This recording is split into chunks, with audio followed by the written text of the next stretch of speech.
I hope you'll enjoy listening to my husband interviewing Kate Adie, an extraordinary journalist, TV presenter, and full of so many fascinating stories.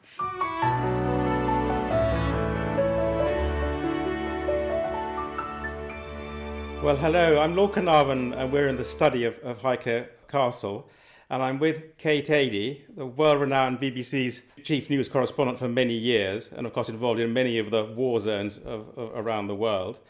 And we're thinking back on World War II, and in some ways World War I, and really because my great-grandmother founded a hospital here in World War I, and therefore was a leading woman early in the war. If you look at the position of women, particularly in the 20th century, the earlier time, World War I, your grandmother was part of an extraordinary movement. Well, was it a movement? A whole rush of enthusiasm and determination amongst women in those days at the start of World War I to do something.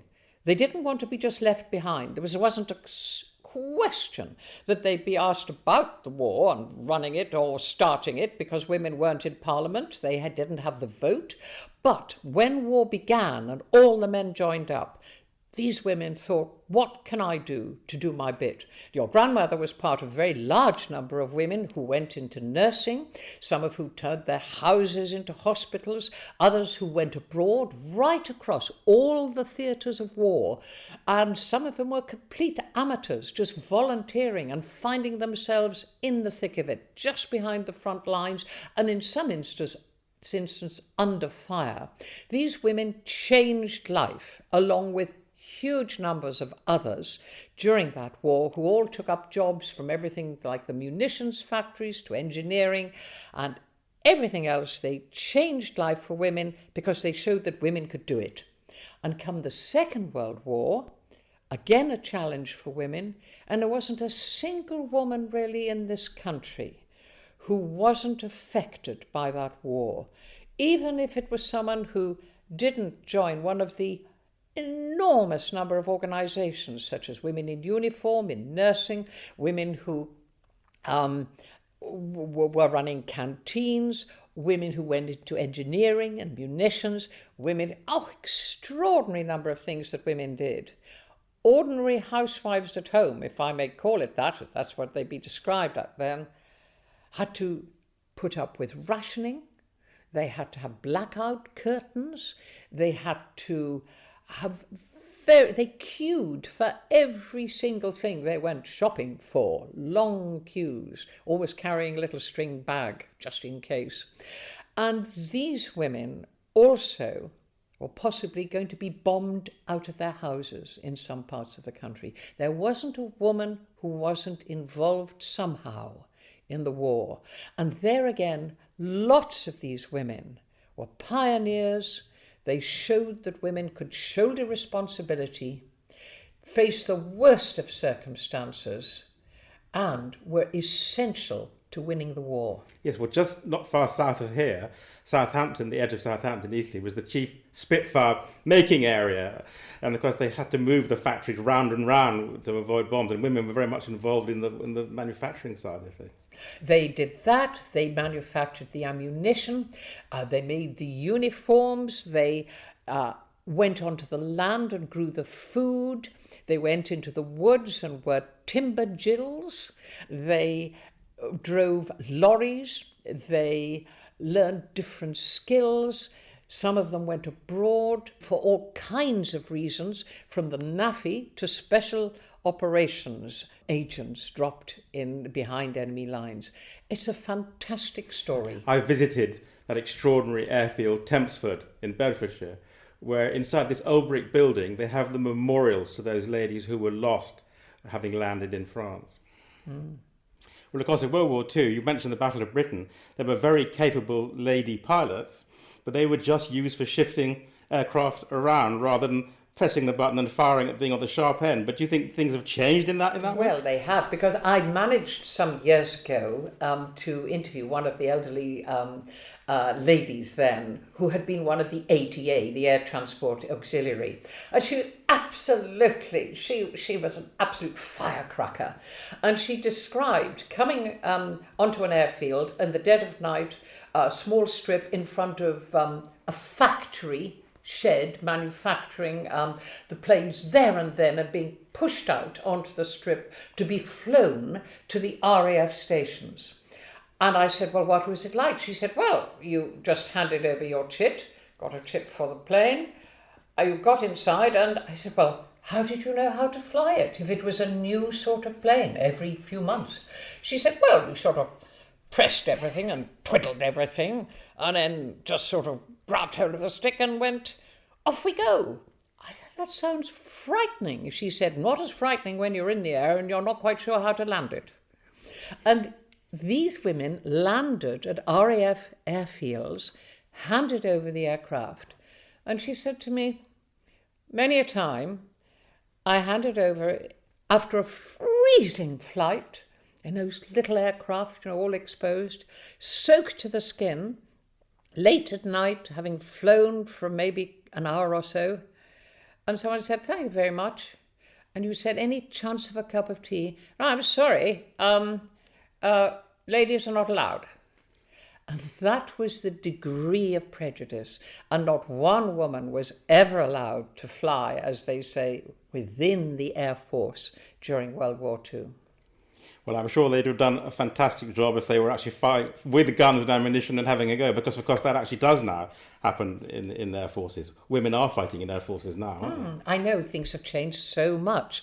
And all during that war, one of the things you have to be very aware of today, looking back on it, is that the view was that men would protect women, therefore women did not need to defend. That is why only a handful of women, some of the incredibly brave young women who worked for special operations... They were dropped into France by parachute. Yes, they were some of the handful of women who were taught how to use a weapon. Winston Churchill himself was against any idea of women going near the fighting or being taught to use arms. And so therefore, everything you look at is women doing something other than the actual fighting, even though they were often in the combat areas, the nurses, the people even with the NAFI in Burma, all over the world, in the Middle East, in North Africa. There were women there, nurses, all kinds of people in secondary roles. They went through the rigors of war, but it was only to do the other sort of job. Mind you, they did those brilliantly. And when you read about the conditions women lived in and what they did and how they did it, again, they advanced women's, as it were, status in society by showing what they could do. Well, you've often written and spoke about the misery of war, and today's wars have been as terrible as ever.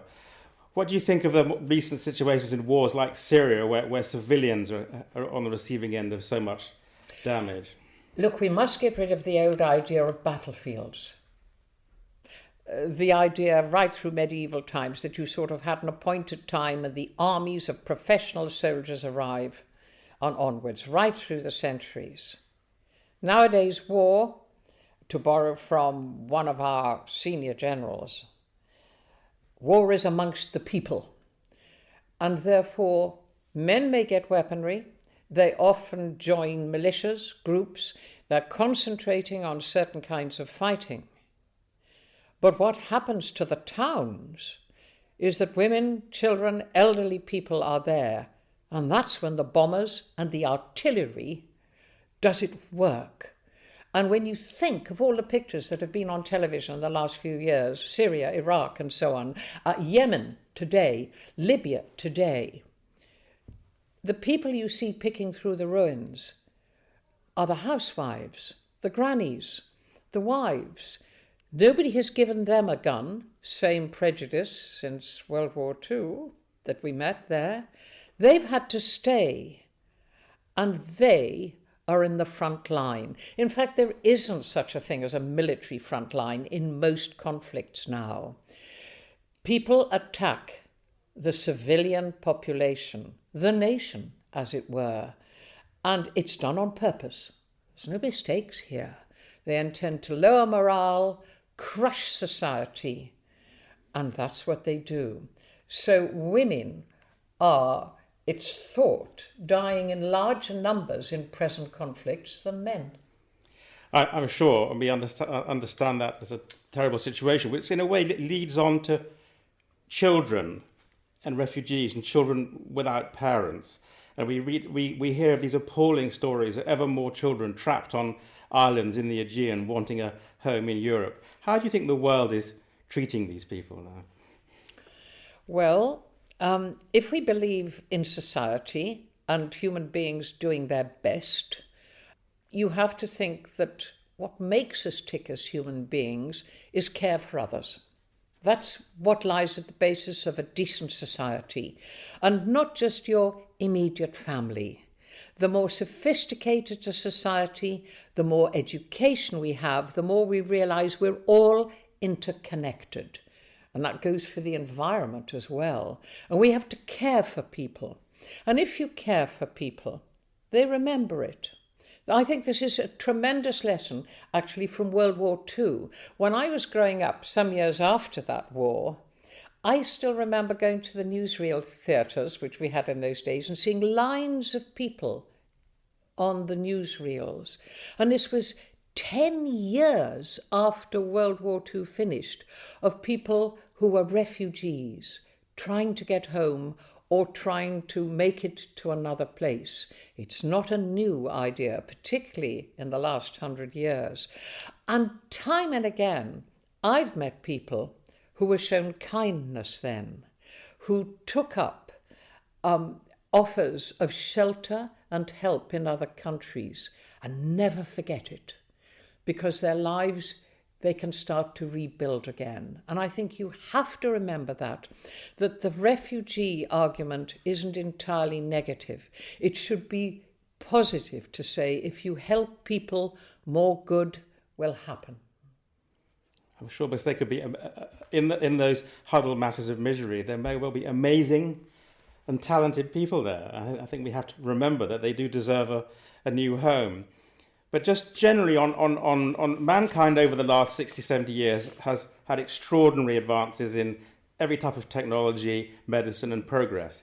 But yet again, another horrible, small, tribal war has only just started in Armenia, Azerbaijan in the last 10 days. Oh, and don't forget, there's also Libya, there's Yemen. They're all appalling. It's just another one. But part of it is that we hear more about it.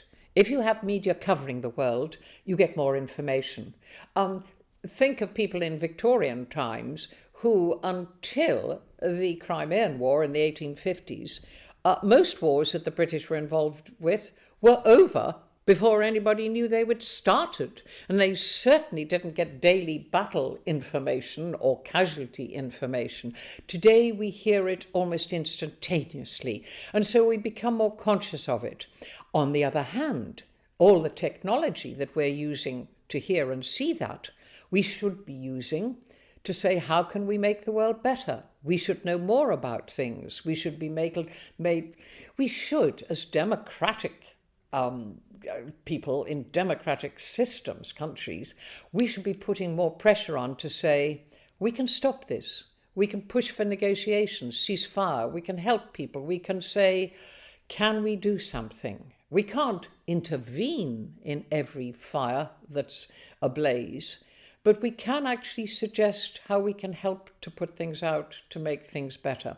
There's so much that modern technology can do, for example, because war always brings terrible, terrible injuries and trouble.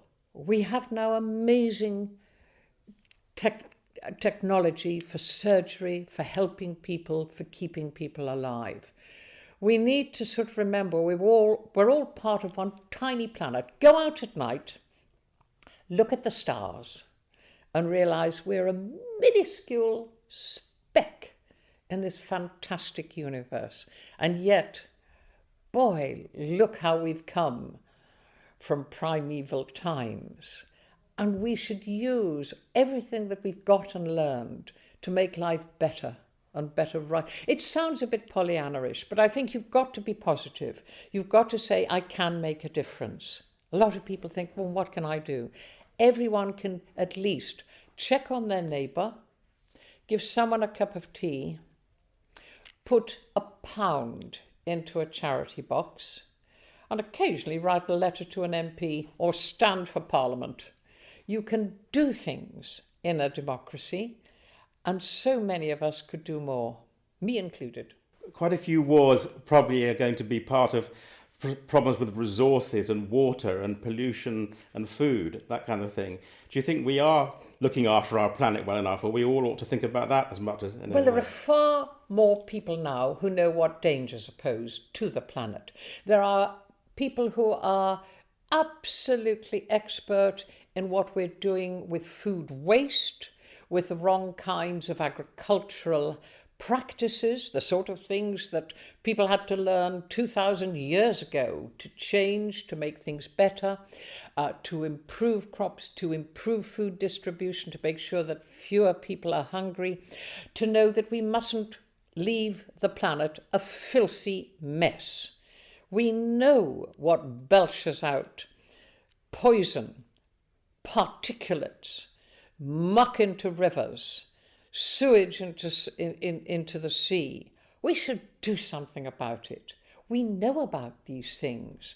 Lots of people do. It just needs all of us to say, what are our priorities? And then we join hands and we make sure that it's made better. Well, you're absolutely right, Kate. And if you have that much optimism that man as an animal can somehow cooperate... You have to at times like this. We're all in it. We're having a very tough time. Everyone's got difficulties. Nearly everybody's got worries. And you have to say, actually, we're an amazing creature, the human being. We can make things better. Look at all the things around us, which even 100 years ago, people would say, gosh, what's that? It's a screen which shows pictures from the other side. Well, what do you mean you can talk to someone in South America just like that? Look what we've done. We can keep going, doing that. We just need each one of us to do a little. Do you think although it's an appalling situation, the current common enemy of the virus, the coronavirus, will make us somehow think more in a positive direction? Well, one of the things you can look at, there's nothing particularly good about a virus, but you can say that we learn our lessons from it. We learnt from the Black Death how to reorganize our agriculture, improve how people lived a bit in the 14th century and so on. And also, we changed the way we were running the country. It had, in the end, we learned to make something positive of it. And I think this might be an opportunity. I think you're probably right there, Kate, with all the upheavals that are going on at the moment, and I wish everyone well and to be safe. But thank you very, very much for this really interesting and encouraging comments for us all in this terrible time. Thank you.